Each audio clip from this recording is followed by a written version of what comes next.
Okay, this is going to be a video about combining the major and minor blues scales to form a hybrid blues scale. Um, to really access this, you kind of need to be familiar with, let me turn the amp on here, with how to use your minor pentatonic scale and your major pentatonic scale. For a quick review, we're doing all this in the key of A minor, A major, and we're going to be how you kind of mash those together like you hear in a lot of different blues rock and roll. It's a great little little sound to have at your disposal, and really it's my favorite thing to do.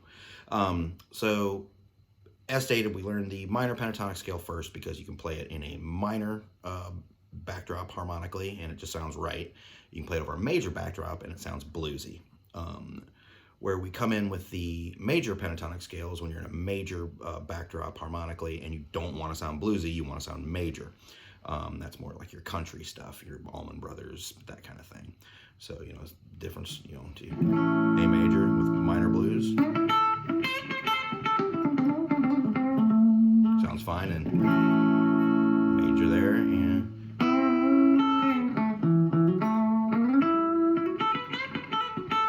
that's all majory. So, but how do we get those two sounds to come together? And the way we do that is you mix them together in a position, which we refer to as the hybrid blues scale.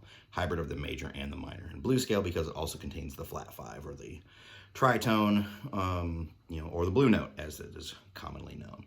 So if you've done my other pentatonic stuff, we start with the regular box and we go into the ass end down here and the BB box up here. 8 and 10 on the high E and B, and 9 on the G string. Looks like a little house. You got your two walls there. There's the peak of your roof. If you can, if you drew that into a, connected all those dots together, it looks like a little garage or something. That's how I always remember it, at least. And then we connect those together using what's called the pentatonic tree, which is just taking the whole steps and of those 3 little positions and connecting them with slides.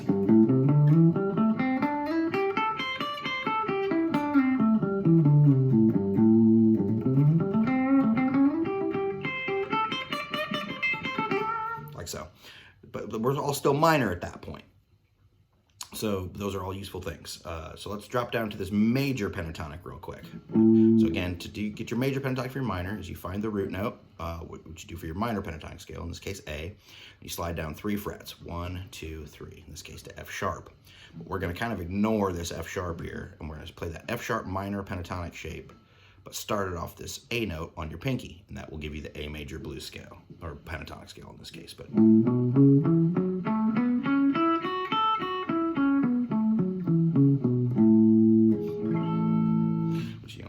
has a much different sound. So with that shape, we also have a BB box.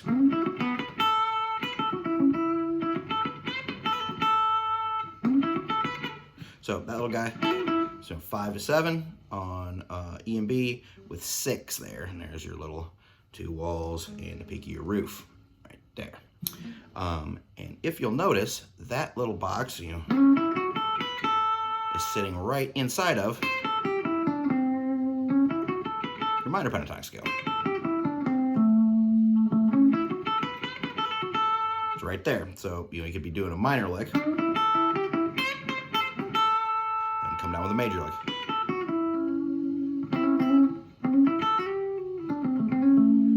So with that little minor guy, or major guy, excuse me.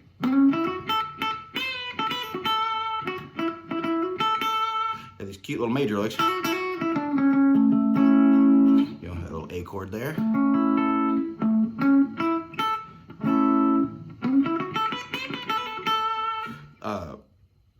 Little major guy, but that guy's sitting in your minor box. And if the magic really kind of starts to happen when you combine those, and we're going to throw the blue note in there too. And I always have people kind of learn the sound of this just by playing this lick sort of like this. So it goes 8, 7, 5, high E, 8, 7, 5,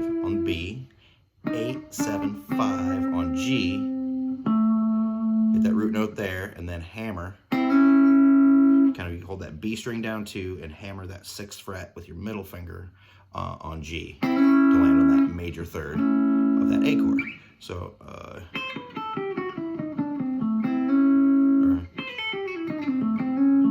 yeah.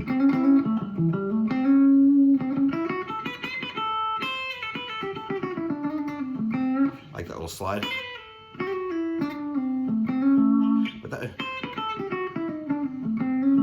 But just that little kind of run through that pattern gives you sort of the sound of this. And you have these great little half-step bends on the 7th fret. You up to that, you know, the minor 7 here, or I mean, excuse me, the minor 3rd here and the minor 7 here.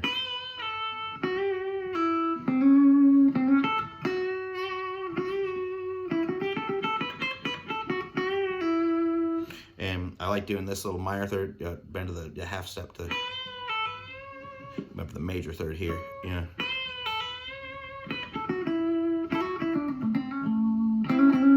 It's real important too to get that little hammer. It just sounds real bluesy and cool. And I did kind of realize something when I was talking about this, is that I almost never play the minor 3rd straight, at least on the G string here. It'll almost always have a little, that little kind of quarter steppy kind of, you know. I don't bend it up to the full major 3rd, but so it's a little sharp. It's just stylistically correct for rock and roll and blues. I do it on the up here too a lot. Same note, but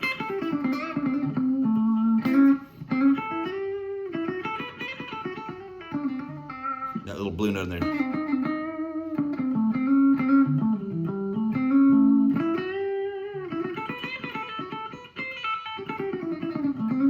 So it's just kind of, you know, you're kind of playing around this little chord shape here, that A major chord. You got, you know, the 7th fret on D, 6th fret on G, 5th fret on B, 5th fret on A, and you're barring those two.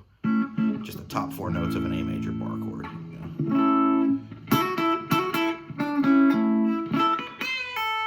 And then, you know, throwing in those minor notes around it.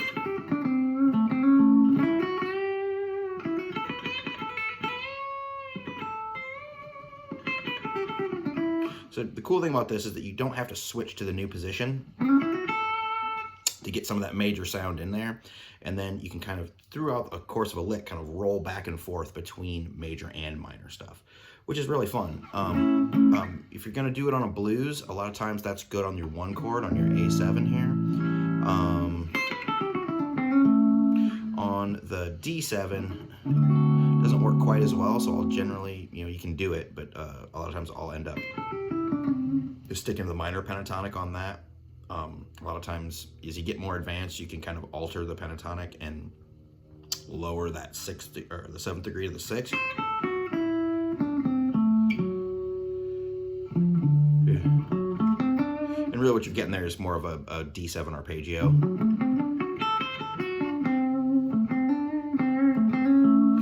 Which is something we'll get into later, but it's pretty cool. But for now, just on the 4 and the 5 chord, you kind of want to stick to more of the minor pentatonic.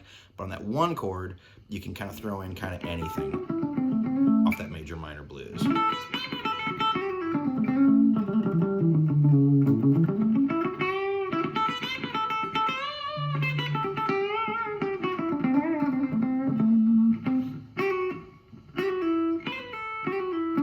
Those little slides are very fun too, from that 7 to 8 and back to the 5th. But that's kind of the deal. So give that a shot, see what you think, and it's a concept that can be advanced pretty easily. Just some practice and use your ear. Bye.